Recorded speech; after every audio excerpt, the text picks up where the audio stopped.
আসসালামু আলাইকুম প্রিয় শিক্ষার্থীরা, তোমরা সবাই কেমন আছো? আশা করি নিশ্চয়ই ভালো আছো। শোভন স্টাডির নতুন একটি ভিডিওতে তোমাদের সকলকে স্বাগতম জানাচ্ছি। শিক্ষার্থীরা, আজকের ভিডিওর মূল বিষয় হচ্ছে তোমাদের শেষ সময়ের প্রস্তুতি নিয়ে আমরা কথাবার্তা বলবো। আমি প্রথমেই তোমাদেরকে জানিয়ে রাখি, আমি কিন্তু তোমাদের কোনো রুটিন চেঞ্জ করতে বলতেছি না। আমি তোমাদের কয়েকটা কথা শেয়ার করব, কয়েকটা গুরুত্বপূর্ণ টিপস শেয়ার করব, যেগুলো মাথায় রেখে তোমাদের পড়াশোনা চালিয়ে যেতে হবে। অর্থাৎ তোমরা যে রুটিনে পড়াশোনা করতেছো বা যেভাবে প্রস্তুতি নিচ্ছ সেভাবেই নিবা।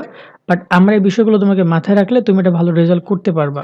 কারণ আমি তোমাদের সেভাবেই কথাগুলো সাজিয়েছি বা সেভাবে বিষয়গুলো আজকে তোমাদের সামনে তুলে ধরবো। হয়তো আমি ওভাবে একদম প্রফেশনালি বুঝাবো না, আমি একটু তোমাদের সাথে ইজিলি হয়ে কথাবার্তাগুলো বলবো, ওকে? ক্যাজুয়ালি।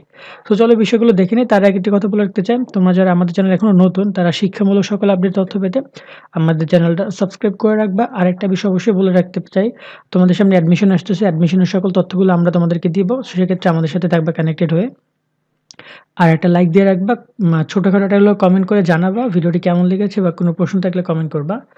আচ্ছা, অনেক অযথা বকলাম, আমরা সরাসরি মেইন টপিকে চলে যাই। সো মেইন কথা হচ্ছে, আমরা আজকে শেষ সময়ের প্রস্তুতির জন্য আমরা অনেক কিছুই বলেছি। প্রথমে আমরা যেটা বলেছি, রুটিন মাফিক রুটিন অনুযায়ী রিভিশন দেওয়া। মানে তুমি তোমার যে রুটিনে পড়াশোনা করছো সেই রুটিন অনুযায়ী পড়াশোনা করো, কিন্তু রিভিশন তোমাকে দিতে হবে। অর্থাৎ তুমি যে পড়াশোনা করতেছো তার নির্দিষ্ট একটা সময় শেষ করে রিভিশনের জন্য ভালোটা টাইম রাখতে হবে। এবং তুমি সারাদিন যদি পড়াশোনা করো তাহলে কিন্তু হবে না। কারণ তুমি যে পড়াশোনা করেছো সেগুলো আবার ঝাঁঝিয়ে নিতে হবে রিভিশন দেওয়ার মাধ্যমে। সেক্ষেত্রে তোমাকে রিভিশন দিতে হবে, এবং রিভিশন দেওয়ার ক্ষেত্রে আমি আবারও বলতেছি, একটা গুরুত্বপূর্ণ বিষয়, সেটা হচ্ছে নতুন কোনো কিছু ধরা যাবে না। দেখা গেল নতুন কোনো কিছু ধরতে গেলে পিছনের পড়াগুলো তুমি এলোমেলো করে ফেলবা। অতি গুরুত্বপূর্ণ না হলে রিভিশন দেওয়ার সময় তুমি কোনো কিছু ধরবা না। অর্থাৎ তুমি যদি একটা অধ্যায় কমপ্লিট করো, সেক্ষেত্রে এই অধ্যায়ের যে কটা বিষয় এর আগে পড়েছো সে কটা বিষয় এখন তুমি রিভিশন দিবা, ওকে? তোমার নতুন কোনো কিছু ধরা দরকার নেই। এতে দেখা গেল পড়াশোনাগুলো এলোমেলো হবে। যাক, বারবার রিপিট করে লাভ নেই, একই কথা। এরপর হচ্ছে রিভিশন। রিভিশন কথাটি খুবই গুরুত্বপূর্ণ। আমি এখানে রিভিশন কথাটি এজন্য বলতেছি যে, তোমরা যখন একটা অধ্যায় রিভিশন দিবা, দেখা গেল কি যে একটা সহজ বিষয় তুমি পারো, সেজন্য হলো কি যে তুমি সেটা রিভিশন আর দিলা না, বলে এটা তো আমি পারি, আর রিভিশন দিয়ে কি করব? সো এটা পারি, ব্যাস। কিন্তু দেখা গেল যে পরীক্ষার আগে এই সমস্যাগুলোর সম্মুখীন হতে হয়। যে পরীক্ষার আগে রিভিশন যখন আমরা দিতে যাই, তখন আমরা আরকি রিভিশন সহজগুলো বিষয়গুলো দেই না। আর পরীক্ষার সময় দেখা গেল সহজ বিষয়গুলো আমরা পারি না। কারণ আমরা রিভিশন দেই নাই। তাই সহজ বিষয় হোক বা কঠিন বিষয় হোক, ২ টা বিষয় তোমাকে রিভিশন দিতে হবে। সমান সময় দিতে হবে। অর্থাৎ দেখা গেল সহজ বিষয়টা তুমি ২ বার পড়লা, কঠিন বিষয়টা ৪ বার পড়লা। বাট পড়তে হবে। আমি রিভিশনের কথা বলছি, রিভিশন দিতে হবে। এরপর হচ্ছে বিগত সালের প্রশ্ন। বিগত সালের প্রশ্ন অন্ততপক্ষে ৫ দিন, ৫ টা দিন তুমি তোমার রিভিশনটা দিতে হবে। বিগত সালের প্রশ্নের উপর চোখ বুলাতে হবে। তাতে তুমি কেমন ধরনের প্রশ্ন এসেছে, কোন অধ্যায় থেকে প্রশ্ন আসে, প্রশ্নের ধরন কেমন, এই বিষয়গুলো জানতে পারবা। সেক্ষেত্রে তোমরা যেটা পারো কি যে, ১ম দিন হয়তোবা মানে প্রতিদিন বেলা ভাগ করে নিবা। সকালবেলা তুমি সাপোজ পদার্থবিজ্ঞান ১ম পত্র দেখলা, বিকেলবেলা পদার্থবিজ্ঞান ২য় পত্র, আর ২য় দিন রসায়ন ১ম পত্র, সকালে, আর বিকালে হচ্ছে রসায়ন ২য় পত্র। এভাবে তুমি সকাল বিকেল একটু ভাগ করে ২-৩ টা বা ৪ টা ৫ টা যে কয়টা বোর্ড পারো কাভার করে ফেলবা। তোমার মোটামুটি এটা কাভার হয়ে যাবে। আমি সবাইকেই বলছি, আমি শুধুমাত্র রসায়ন পদার্থ উদাহরণ দিয়ে বলছি। সো এভাবে তুমি তোমার বোর্ডগুলো কাভার করে ফেলবা। দেখা গেল বিগত সালের প্রশ্নগুলো পড়লে অনেক কিছু জানতে পারবা তুমি। ওকে? এর পরবর্তী একটা রয়েছে অ্যাসাইনমেন্ট। অ্যাসাইনমেন্ট খুবই গুরুত্বপূর্ণ। এইটা হচ্ছে আমি একটু স্পেশালি কথাবার্তা বলব কাদের নিয়ে, যারা একদমই মানে লোয়েস্ট আসো, পড়াশোনা করছো না ওভাবে, তাদেরকে বলব অ্যাসাইনমেন্ট যে টপিকগুলোর উপর অ্যাসাইনমেন্ট করা হয়েছে, সেই টপিকগুলো তোমরা দাগাও এবং সেই টপিকগুলোর উপর তোমরা প্রিপারেশন নাও, ওকে? সেই অধ্যায়গুলোর উপরে। তাহলে তোমরা পাস করে ফেলবা। তোমরা সবাই জানো অ্যাসাইনমেন্টের অধ্যায়গুলো দিয়ে প্রচুর পরিমাণে প্রশ্ন আসবে। সো সেক্ষেত্রে যদি ২ টা কি ৩ টা অধ্যায় ভালোভাবে কভার করতে পারো একটা সিলেবাসের, দেখা গেল তোমার মোটামুটি গেলে আর কোনো কিছু দরকার হবে না। আমার কথা বুঝতে পারছো? অর্থাৎ অ্যাসাইনমেন্টের অধ্যায়গুলো কভার করতে পারলে ওই টপিকগুলোর উপর প্রশ্ন আসবে, এবং ওই প্রশ্নগুলো তুমি যদি ভালোভাবে জেনে যাও, মোটামুটি গেলে ভালো রেজাল্ট করতে পারবা। এখানে আমি সবাইকে একটু দৃষ্টি আকর্ষণ করব, সেটা হচ্ছে যে, দেখো, তোমার এখানে কিন্তু এ প্লাস পেতে পুরা বই পড়তে হচ্ছে না। এ প্লাস পেতে ৩টা ৪টা অধ্যায় কমপ্লিট করলেই হবে। বিষয়টা এমন যে, মানে মাত্র ২ টা প্রশ্ন কি ৩ টা প্রশ্ন তোমাকে লিখতে হবে। সো ২ টা থেকে ৩ টা প্রশ্ন কমন পড়লেই হবে। এখন ১১ টা প্রশ্ন বা ৮ টা প্রশ্ন কমন পড়লে কি লাভ? তুমি তো লিখতে পারবে না। সো অতখানি পরিশ্রম যদি তুমি মাত্র ৪ টা অধ্যায় দাও। সাপোজ ধরো, আমি আরেকটু বুঝিয়ে বলি সংক্ষেপে। তোমার ৮ টা অধ্যায় আছে। ৮ টা অধ্যায় থেকে তুমি যদি ৮ টা অধ্যায় ভালোভাবে পড়ো, ১১ টা প্রশ্ন তোমার কমন পড়বে।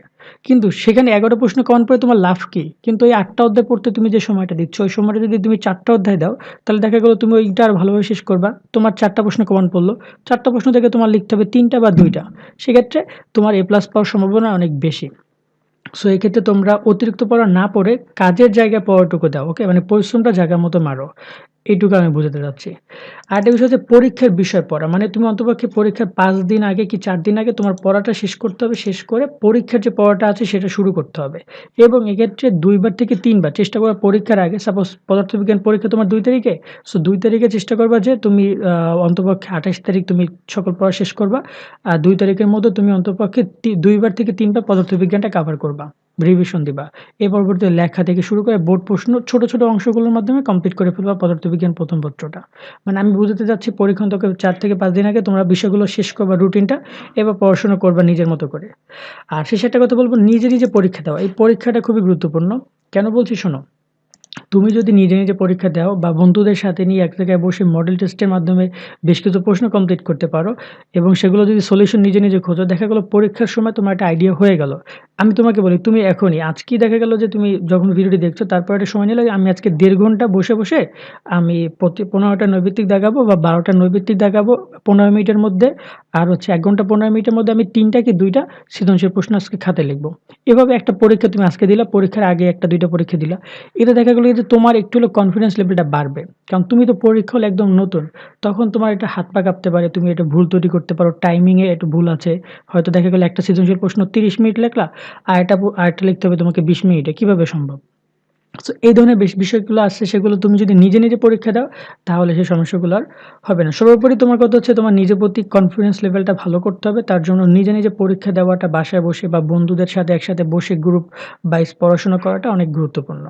সো আশা করি আমি গুরুত্বপূর্ণ বিষয়গুলো তুলে ধরতে পেরেছি। আর শেষে একটা কথা বলব এটা মানে স্পেশাল টিপস বলতে পারো। সেটা হচ্ছে যারা একদমই পড়াশোনা করছো না তারা সুন্দর করে অ্যাসাইনমেন্ট গুলোকে ভালোভাবে কভার করো। অ্যাসাইনমেন্ট থেকে তোমাদের পাস মার্কটা চলে আসবে। প্রত্যেকটা সাবজেক্টের অ্যাসাইনমেন্ট গুলো কভার করো। ৭টা ৬টা করে অ্যাসাইনমেন্ট দিছে। সেই অধ্যায়গুলো কভার করতে পারলে এবং সেই টপিকগুলো কভার করলে ইনশাআল্লাহ ভালো রেজাল্ট করতে পারবা।